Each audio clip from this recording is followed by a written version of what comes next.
प्रिय दोस्तों, बहुत सारे स्टूडेंट्स की एक कॉमन क्वेश्चन हम तक पहुंच रहे हैं कि how to improve maths, mathematics को कैसे इम्प्रूव करें। तो इसका तो वन लाइनर तो आंसर नहीं हो सकता है, लेकिन आप यह जानना चाह रहे हैं मुझसे कि मैथमेटिक्स को कैसे इम्प्रूव करें। मैथमेटिक्स को आप यदि नज़दीक से देखते होंगे तो चाहे 1 क्लास हो, 2 क्लास के बच्चे हो, 3, 4, 5, 6, 7, 8, 9, 10, 11, 12, बीएससी, एमएससी, आईटी के प्रिपरेशन करते हो बच्चे, तो मैथमेटिक्स में क्या आप देखते हैं? 5 बातों को कॉमन आप ध्यान देंगे: नंबर्स, वेरिएबल्स, सिंबल्स, डायग्राम और वर्ड्स। क्या बोला मैंने? नंबर्स, वेरिएबल्स, सिंबल्स, डायग्राम और वर्ड्स।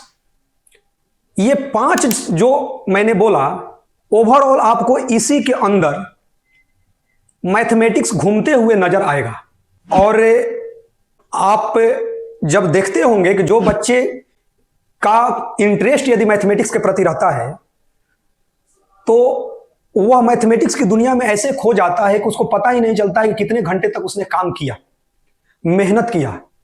और एक कहावत यूनिवर्सल ट्रूथ है कि जिसको मैथमेटिक्स में इंजॉय आता है, वो मैथमेटिक्स की दुनिया में वो खो जाता है, तो वह नेचर के सबसे अधिक करीब होता है, ईश्वर के सबसे अधिक करीब होता है।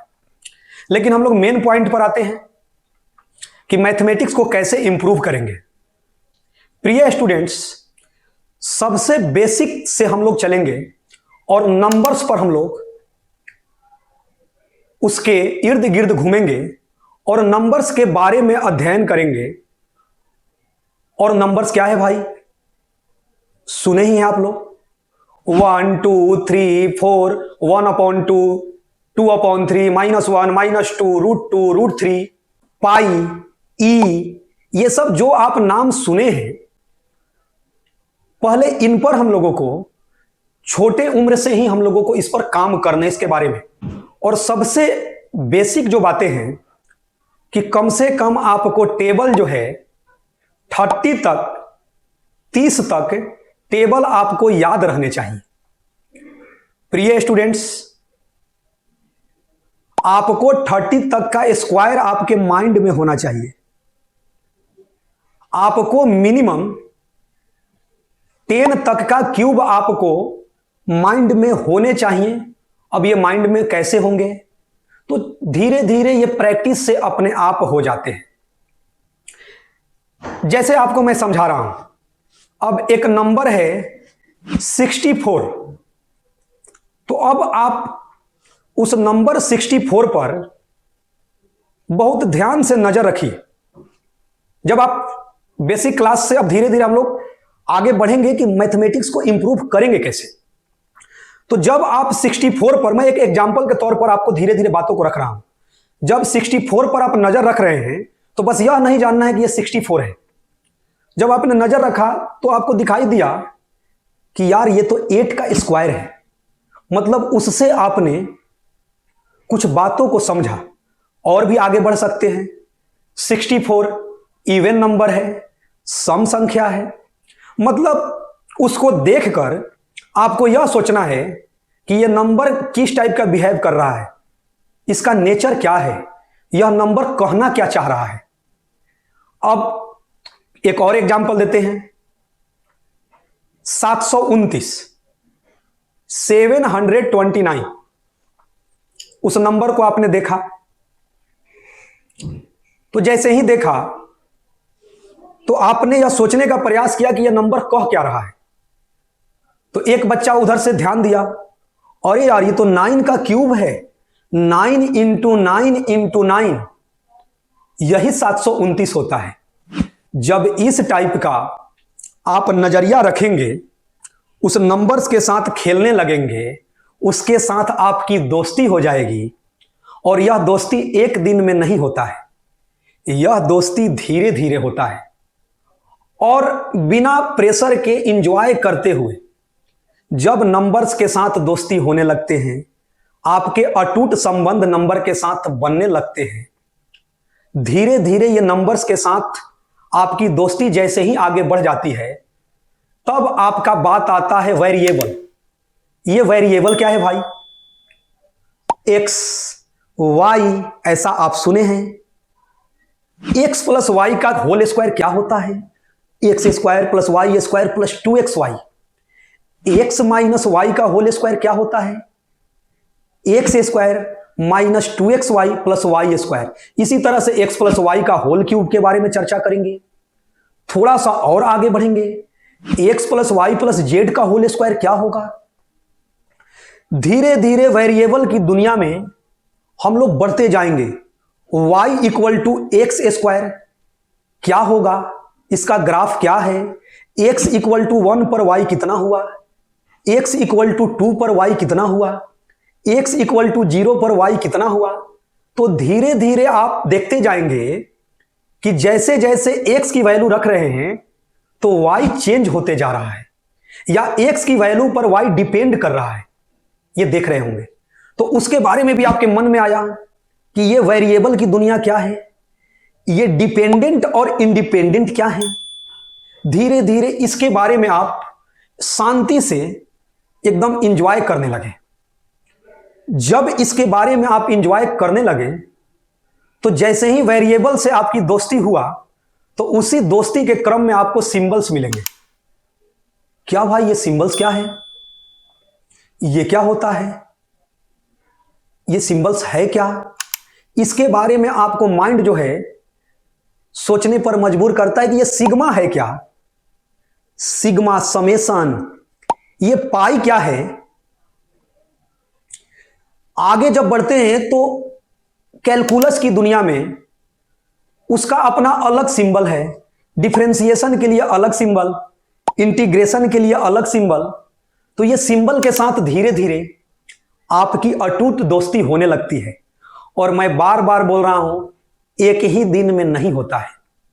धीरे धीरे आपको सिंबल्स अच्छे लगने लगते हैं कि यार इस टाइप का ये रहेगा।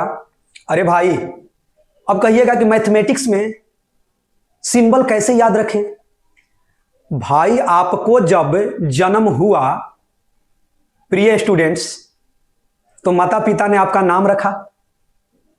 जब कोई आपका नाम से पुकारता है और आप आगे जाते हैं और पीछे से कोई आपके नाम को पुकारता है तो आप समझ जाते हैं कि मुझे ही पुकारा जा रहा है। मतलब उस नाम के साथ आप इस सृष्टि में आपकी चर्चाएं होने लगे। उसी तरह से मैथमेटिक्स की भी दुनिया है कि जिसमें सिंबल्स का एक खूबसूरत दुनिया है। और उसी से देखते हैं कि dy dx, अच्छा डिफरेंशिएशन का बात कर रहा है, डिराइवेटिव की चर्चा है, इंटीग्रल, इंटीग्रेशन की बात कर रहा है, अच्छा लोअर लिमिट अपर लिमिट, अच्छा इंटीग्रेशन में भी डिफिनिट इंटीग्रेशन की बात कर रहा है। तो धीरे धीरे सिंबल्स के साथ भी दोस्ती हो जाता है। और जैसे ही प्यारे बच्चों सिंबल्स के साथ दोस्ती होता है तो एक डायग्राम्स की खूबसूरत दुनिया है। क्या भाई? अब देखते होंगे कि ज्योमेट्री को अच्छा करना है। ज्योमेट्री को तो कैसे होगा ज्योमेट्री अच्छा? तो पहले हर जो प्रॉब्लम्स का इलाज है, छोटे छोटे कदम मिलकर बड़ा बनते हैं। प्रिय स्टूडेंट्स, छोटे छोटे कदम का मतलब क्या? दो लाइंस है, अच्छा भाई दो लाइंस, ये क्या हुआ? अरे यार ये तो एंगल बन गया। अच्छा 3 लाइंस से ट्रायंगल बन गया उससे घिरकर।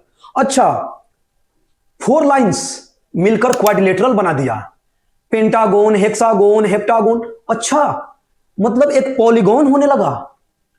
जब इस दुनिया से आप की समझ बढ़ेगी तो अच्छा कॉनकेव, अपवर्ड, डाउनवर्ड, कॉन्वेक्स, इस टाइप के डायग्राम्स के बारे में चर्चा होने लगता है। कोन क्या है, सिलेंडर क्या है, स्फीयर क्या है, अच्छा ये सर्कल क्या है? तो आपको क्या पता चला? Circle is the locus of a point which moves in a plane such that its distance from a fix point is always constant throughout. ये क्या है सर? अरे भाई ये सेंटर था, ऐसे एक आपने क्या किया, एक धागे को फिक्स करके और ऐसे घुमाते चले गए तो ये पॉइंट जो घूम रहा है यही तो बिंदु पथ है, यही तो लोकस है। ऐसे करते गए तो आपको पता चला कि एक सर्कल बन गया, फिक्स पॉइंट दिमाग में आया। अच्छा, इसी को सेंटर बोलते हैं। अच्छा, ये कांस्टेंट डिस्टेंस, अच्छा इसी को रेडियस बोलते हैं। धीरे धीरे डायग्राम के साथ खेलने लग गए। फिर आप जब जैसे ही खेलने लग गए तो फिर थोड़ा सा आगे बढ़े कि यार ये ट्रायंगल और सर्कल मिलकर कह क्या रहा है। तो कभी देखेंगे, अच्छा सरकम सेंटर, सरकम सर्कल, इन सेंटर, इन सर्कल, तो पता चला कि ट्रायंगल और सर्कल मिलकर भी कुछ आपस में बातें कर रहे हैं।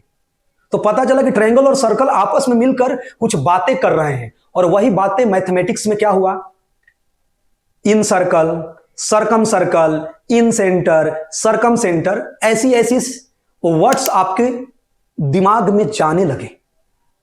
जब ऐसे ही आप दुनिया से जब धीरे धीरे दोस्ती होते जाएंगे तो आप घर में अचानक बैठ जाइएगा।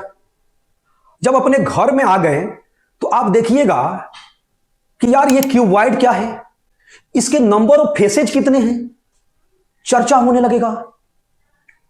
फिर क्या होगा, अपने घर के कॉर्नर में देखिएगा कि ये घर का जो कॉर्नर साइड में है सबसे किनारे, तो ये एक्स वाई जेड, ये क्या है भाई, क्योंकि जब 2D ज्योमेट्री में आइएगा तो एक्स वाई प्लेन था। कोऑर्डिनेट प्लेन्स को 2D ज्योमेट्री में 4 पार्ट्स में डिवाइड किया गया है, जिसे क्वाड्रेंट्स कहते हैं। क्या बोलते थे, first quadrant, second quadrant, third quadrant, fourth quadrant. अब उसके बारे में हो गया कि एक्स पॉजिटिव वाई पॉजिटिव। अच्छा, ये फर्स्ट क्वाड्रेंट की बातें हैं। एक्स निगेटिव वाई निगेटिव, अच्छा ये थर्ड क्वाड्रेंट की बातें हैं। अच्छा, x negative y positive, second quadrant की बातें हैं। अच्छा, एक्स बराबर 5 है और वाई इक्वल टू -4 कहां है, तो दिमाग कहा कि यार ये तो फोर्थ क्वाड्रेंट में है। जैसे ही बोला गया x equal to 5, y equal to 0, अच्छा y equal to 0 x axis पर होता है। अच्छा, पॉजिटिव डायरेक्शन मतलब 5,0, -5,0, एक्स एक्सिस निगेटिव डायरेक्शन। धीरे धीरे दोस्ती होने लगता है।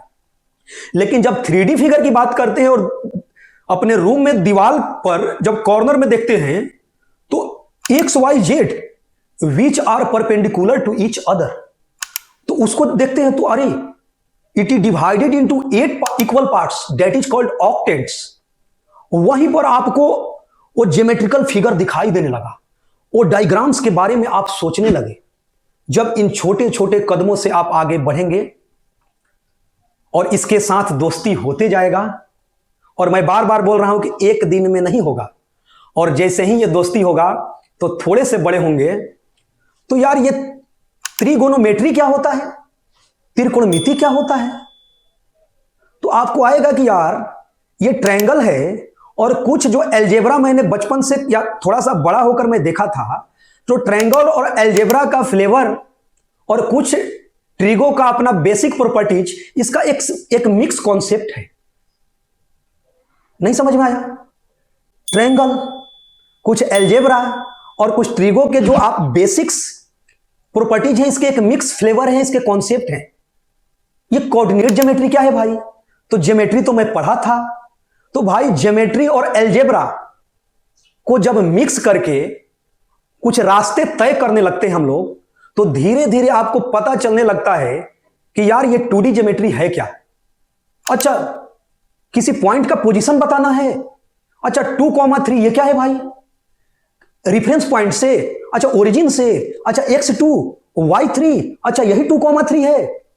अच्छा, ये 2 पॉइंट के बीच डिस्टेंस क्या होगा भाई, तो जब आप 2 पॉइंट के बीच डिस्टेंस करने लगे तो धीरे धीरे आपको पता चलेगा।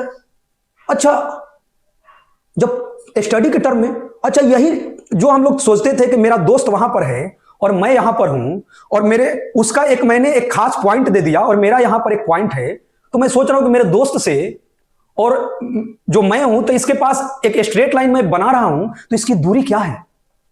तो जैसे ही थोड़ा सा बड़ा हुए, अच्छा √(x1 - x2) का whole square plus y1 - y2 का होल स्क्वायर, अच्छा यही डिस्टेंस फॉर्मूला है। तो धीरे धीरे इन बातों से हम लोगों को एक एक स्टेप बढ़ते जाएंगे, दोस्ती होते जाएगा, और जैसे ही ये दोस्ती अटूट होते जाएगा तभी हम लोग लास्ट में आते हैं वर्ड्स। ये वर्ड्स क्या है भाई, ये शब्द क्या है, ये क्या है। तो कोई क्वेश्चन जो है, किसी बच्चों का समस्या यह रहता है कि जब वह इंग्लिश में लिखा हो या हिंदी में लिखा हो, लेकिन उसके लैंग्वेज को यदि वह नहीं समझ पाते हैं ढंग से, तो उस क्वेश्चन या उस कॉन्सेप्ट को वो नहीं समझ पाते हैं कि ये कह क्या रहा है। तो वर्ड्स को भी जानना जरूरी है कि वर्ड्स होता क्या है, और वर्ड्स पर धीरे धीरे कमांड होते हैं प्रैक्टिस के साथ कि कौन क्वेश्चन क्या बोल रहा है।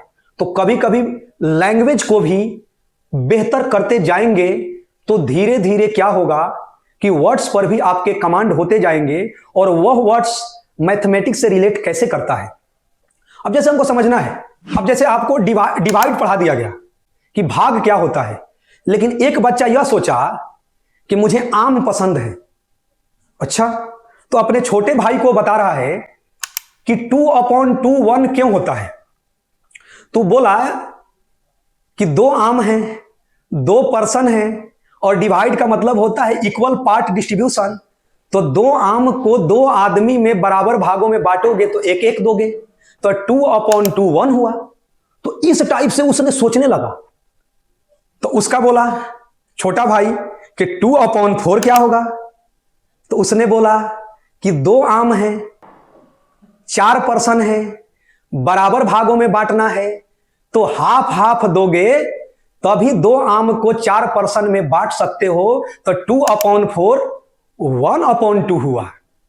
जैसे ही उसका छोटा भाई पूछ दिया तो 0/0 क्या होगा। तो उसने क्या बोला कि 0 मैंगो हैं, 0 पर्सन हैं, डिस्ट्रीब्यूशन नॉट पॉसिबल। तो ये बोला उसने कि ये अनडिफाइन हो जाएगा। तो ऐसे ही क्या होगा कि उसके बारे में बातें होने लगा कि 3/3 1 हुआ, 4/4 1 हुआ, 4 आम है, 4 पर्सन है, बराबर भागों में बांटोगे 1 होगा। 6/6 6 आम है, 6 पर्सन है, बराबर भागों में बांटोगे 1 होगा। 8/8 8 आम है, 8 पर्सन को बराबर भागों में बांटोगे 1 होगा। 0/0 0 mango, 0 person, distribution not possible, undefined. जब ऐसे उसको डिस्कशन हुआ या उसने सोचने लगा, तो उसको लगा कि यार इसकी दुनिया खूबसूरत है। अब लास्ट में प्यारे बच्चों, जो थोड़े से बड़े हो चुके हैं, उनको यह नहीं क्वेश्चन पूछना है कि हाउ टू इंप्रूव मैथमेटिक्स को कैसे इंप्रूव करें। उनको अब बातें करना है how to improve algebra, how to improve arithmetic, how to improve calculus, how to improve 3D geometry, how to improve मतलब बाइनोमियल थ्योरम को कैसे करें। एक एक छोटे छोटे टॉपिक्स पर बात करेंगे, उसके बाद ओवरऑल अपने आप होते जाएंगे। अब न्यूटन साहब, लेबनिज साहब, न्यूटन और लेबनिज का एक बहुत ही खूबसूरत और अन्य मैथमेटिशियन का एक बहुत ही खूबसूरत दुनिया है। ये कैलकुलस क्या है भाई, ये रेट चेंज क्या होता है। फिजिक्स में तो मैंने सुना है कि ये रेट चेंज क्या है। अच्छा, ये dy dx क्या होता है, differentiation of y with respect to x। तो ये न्यूटन का ये माया जाल क्या है कैलकुलस का, या जो भी मैथमेटिशियन कैलकुलस में अपनी अपनी दुनिया को, कैलकुलस का जो माया जाल है, इसमें उन्होंने क्या क्या रिसर्च दिया है। इस माया जाल को खूबसूरत तरीका से इसके बारे में बेसिक से चला जाए। क्या होता है भाई, अच्छा ये फंक्शन क्या होता है। अच्छा, मैं घर से कार से निकला था। अब आपने विचार किया, जब मैं कार से निकला था तो कार का कुछ कांस्टेंट मान लीजिए कि वेलोसिटी से वो चल रहा है, तो आपके मन में आएगा कि शुरू में मान लीजिए कि टाइम था, शुरू के बाद कुछ मान लीजिए कि आपने किया कि 5 मिनट के बाद क्या हुआ डिस्टेंस। अच्छा, 1 घंटा के बाद क्या हुआ इसकी दूरी। अच्छा, 2 घंटा के बाद इसका डिस्टेंस क्या हुआ। अच्छा, 3 घंटा के बाद क्या हुआ। अच्छा, S equal to V into t. अच्छा, दूरी इक्वल टू चाल गुने समय। अच्छा, एस टी के, अच्छा ये प्रोपोर्शनल टाइप का डायरेक्टली बिहेव कर रहा है क्या। इसके बारे में धीरे धीरे इसके खूबसूरत दुनिया से आप बात करने लगे। जब बात करने लगे तो आपको धीरे धीरे एक रिलेट होने लगा कि एक फंक्शन का रिलेशन होने लगा कि जो एस है वो टी के साथ क्या रिलेशन बना रहा है। तो धीरे धीरे आपका एक फंक्शन से संबंध स्थापित होने लगा और ऐसे ही धीरे धीरे समझने आप लगे तो धीरे धीरे आप देखते जाएंगे कि एक एक दिन आप जो सोचते हैं कि मैथमेटिक्स कैसे इंप्रूव होगा, अपने आप आपको पता भी नहीं चलेगा और आपका मैथमेटिक्स प्रिय स्टूडेंट्स इंप्रूव हो जाएगा। ऐसे तो इस पर बोलने के लिए बहुत सारी बातें हैं, लेकिन मैं लास्ट में यही कह रहा हूं, numbers, variables, symbols, diagram, words, maximum इतनी पर आप छोटे छोटे कदम को आगे बढ़ाकर कमांड करते जाएंगे, मैथमेटिक्स से आपको दोस्ती हो जाएगा। और जिनको इसके बाद भी यदि उनको लगता है कि मुझे दोस्ती मैथमेटिक्स से नहीं हो रहा है, तो उनके लिए मैं यही कहूंगा कि बड़ी मंजिल के राहगीर कभी छोटे दिल नहीं रखा करते। जहां कोशिशों का कद बड़ा होता है वहां नसीब को भी झुकना पड़ता है। तो जब धीरे धीरे आप कोशिश करेंगे तो नसीब झुकेगा और आप प्रयास करते जाएंगे और आपकी मैथमेटिक्स गारंटेड है कि मजबूत हो ही जाएगा। तो आप लगे रहें, मेहनत करते रहें और इन सब बातों को एक एक कदम स्टेप वाइज आगे बढ़ाते रहें। मैथमेटिक्स आपको अच्छा लगेगा और जिस दिन आपको मैथमेटिक्स अच्छा लगने लगेगा, आप नेचर के करीब आ जाएंगे, ईश्वर के आप बहुत नजदीक आ जाएंगे। Okay, thank you.